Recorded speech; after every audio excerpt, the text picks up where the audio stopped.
नमस्कार, मैं हूं तान्या। आप देख रहे हैं राष्ट्रीय एक न्यूज। आइए नजर डालते हैं आज की कुछ खास खबर की ओर।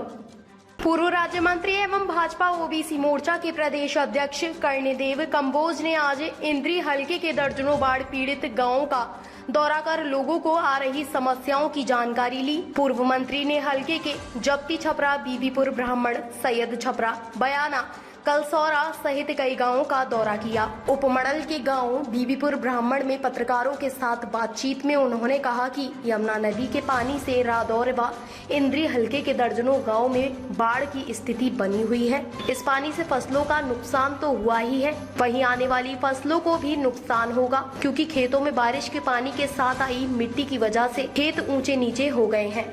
उन्होंने कहा कि कई इलाकों में भूमि कटाव भी हो रहा है, जिससे किसानों के खेत पानी में बह गए हैं। किसानों को बहुत नुकसान हुआ है। उन्होंने कहा कि 1978 के बाद इतना पानी पहली बार आया है।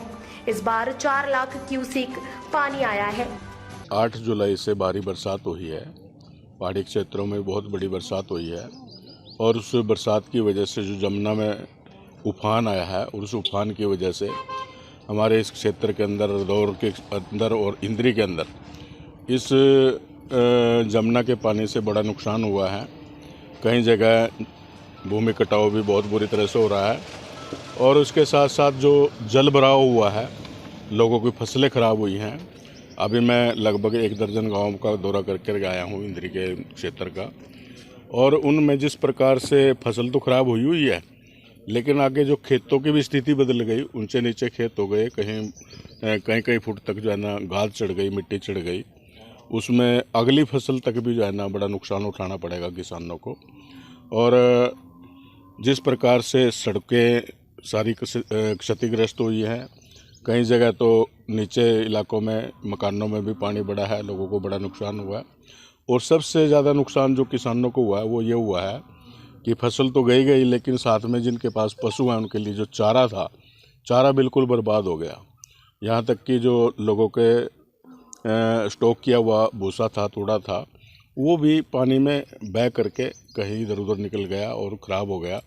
तो इसका बड़ा नुकसान जो है ना किसानों को बड़ा नुकसान उठाना पड़ रहा है। और किसान इस बात को लेकर के भी परेशान है, भी फसल तो हमारी चली गई और एक खेत को लगाने में लगभग 20 से 25 हज़ार रुपये जो है खर्चा किसान का अब तक हो चुका था। और साथ में जो चारे की जो समस्या है, अब चारा भी कहीं ना कहीं से प्रबंध करना पड़ेगा, तब जा कर के वो अपने पशुओं को जो है ना रख सकेगा। यानी कि कई प्रकार की समस्याएं इस पानी की वजह से किसानों को उठानी पड़ रही हैं। और किसान, लेकिन फिर भी किसान जो है ना हिम्मत वाला है और हिम्मत करके वो तो यही कह रहा है भी ठीक है, अभी प्राकृतिक आपदा है, जो परमात्मा ने करना है वो किया, बाकी सरकार जो है इसमें कुछ मदद कर दे। मैं किसानों को, अपने सारे क्षेत्र के किसानों को आश्वस्त करता हूँ कि सरकार, माननीय मुख्यमंत्री जी इतने इस बात को लेकर के गंभीर हैं और हर समय जो है स्थिति पर नज़र लगाए हुए हैं भी कहाँ क्या किस प्रकार का नुकसान है। और हवाई सर्वेक्षण भी उन्होंने किया है एक बार पूरे हरियाणा का, जहाँ जहाँ जिन जिलों के अंदर इस प्रकार की स्थिति है। और इस प्रकार से टेलीफोन करके भी, टेलीफोन के माध्यम से भी प्रशासन के साथ, अपने लोगों के साथ जिस प्रकार से उस सारी स्थिति पर नज़र लगाए हुए हैं, तो निश्चित तौर पर जो है किसानों को कोई ना कोई राहत देने का काम माननीय मुख्यमंत्री जी करेंगे। अभी 200 करोड़ से ज़्यादा का उन्होंने घोषणा भी की है कि जो बाढ़ प्रभावित क्षेत्र हैं उनके लिए इस प्रकार से जो है ना सहायता राशि के तौर पर जो है उन लोगों को मदद देने के लिए तो इस प्रकार का प्रबंध कराना, तो ये अपने आप में दर्शाता है कि इस बात को लेकर के हरियाणा सरकार कितनी जो है ना गंभीर है। तटबंध टूटे हैं जी 2, कहीं ना कहीं इसमें प्रशासन की खामी रही, इस पर उन्होंने पहले निरीक्षण नहीं किया, कमज़ोर थे तट। देखिए, जो तटबंध टूटे हैं उसमें कहीं ना कहीं हम भी जो है ना उसमें कसूरवार हैं। क्या होता है, जिसके पास वो तटबंध होते हैं, धीरे धीरे किसान जो है आहिस्ता आहिस्ता जो है ना थोड़ा थोड़ा उसकी जो जड़ें होती हैं वो काटता चला जाता है। और वह धीरे धीरे जो है ना उसमें जब पशु निकलते हैं, ट्रैक्टर ट्रॉलियाँ निकलती हैं और साधन निकलते हैं, तो वहाँ से कमज़ोर हो जाते हैं। तो हम सब का भी फर्ज बनता है, और साथ में जो हमारे फ्लड कंट्रोल बोर्ड के जितने भी हमारे अधिकारी हैं उन्होंने भी समय पर निरीक्षण कर लेना चाहिए कि कहीं कोई इस प्रकार की स्थिति तो नहीं है। कहीं ना कहीं इसमें खामी रही है और कहीं ना कहीं हम भी इसमें कसूरवार हैं कि तटबंध को जो है ना उसको सीरियस नहीं लेते और उसके साथ जो है हम कटाई कर करके उसको खेत में मिला लेते हैं। तो इसका भी एक बहुत बड़ा कारण है। और ये जो प्राकृतिक आपदा, ये जितना पानी आया हुआ है खेतों में खड़ा हुआ है ना, इसके लिए भी कहीं ना कहीं हमारी कमियां रहती हैं। जो हमारे प्राकृतिक स्रोत हैं, जहाँ से नदियों में से पानी निकल जाता था, खेतों का पानी जो है ना नीचे में जा कर के, और जो नाले छोड़े हुए थे, वो भी सारे कहीं ना कहीं बाधित हुए हैं, जिसकी वजह से आज ये जलभराव की सामना हमने करना पड़ रहा है।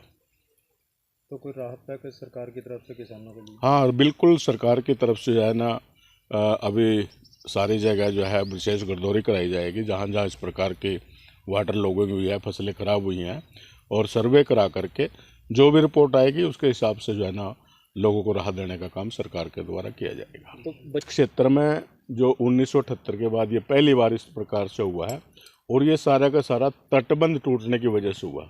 नहीं तो इन गाँव में तो कभी पानी आया नहीं। 78 में ही पहली बार पानी आया था, और उसके बाद शायद 88 में भी एक बार यहाँ इस प्रकार से पानी आया था। वो भी ज़्यादा पानी आने की वजह से पटड़ी के ऊपर से जो पानी निकला था, उसकी वजह से इस प्रकार से यहाँ के क्षेत्र में जो है जलभराव हुआ था। और 78 में जो पानी था वो लगभग 9 लाख क्यूसेक के आसपास था। अब की बार जो ये पानी आया ये 4 लाख क्यूसेक था।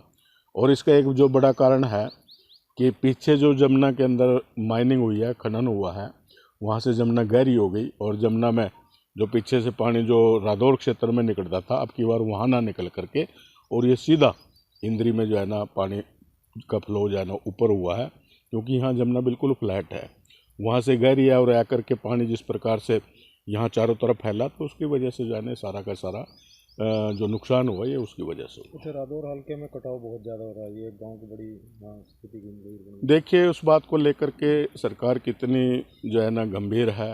रात मुख्यमंत्री जी का भी मेरे पास जो है ना 10:21 पर फ़ोन आया था, उसी के बारे में चर्चा की है। और वहाँ के कमालपुर टापू के लोग भी मेरे पास आए थे, सुबह पूरी पंचायत आई थी 3-4 गाँवों की, क्योंकि वहाँ जिस प्रकार से आबादी को खतरा हो गया, आबादी के बिल्कुल नज़दीक तक कटाव चला गया, और उस कटाव की वजह से जो दहशत उस गांव के अंदर तो है ही है, दूसरे गांव के अंदर भी दहशत इसलिए है कि अगर ये गांव चला गया तो पता नहीं कितने गांव जो है ना इसकी चपेट में आएंगे, और जमुना का बहाव बिल्कुल जो है उलट हो जाएगा। ये कहाँ से बहेगी, इसका कोई जो है ना उसको रोक नहीं पाएगा। तो इस बात को लेकर के मुख्यमंत्री जी बड़े गंभीर हैं, और मेरे से भी काफ़ी देर उन्होंने डिस्कस किया है। और आज हमारे चीफ सेक्रेटरी संजीव कौशल जी, वो भी जो है ना शाम को अधिकारियों की मीटिंग लेंगे, और बार बार जो हमारे सिंचाई विभाग के एक अधिकारी हैं निरंतर जो है ना संपर्क में हैं, डिस्कस करते हैं भी क्या करना चाहिए। मैं भी स्वयं खुद जा कर के वहाँ लोगों के बीच में जा कर के, और बाढ़ रात में जितना भी उसमें कटाव में मदद की जा सके उस समय समय पर जा कर के मैं भी करता हूँ। और भी हमारे बहुत साथी जाने वहाँ जा कर के, और समय समय पर किस प्रकार की मदद उन लोगों को चाहिए, तो प्रशासन भी निरंतर जो है ना नज़र लगाए हुए है।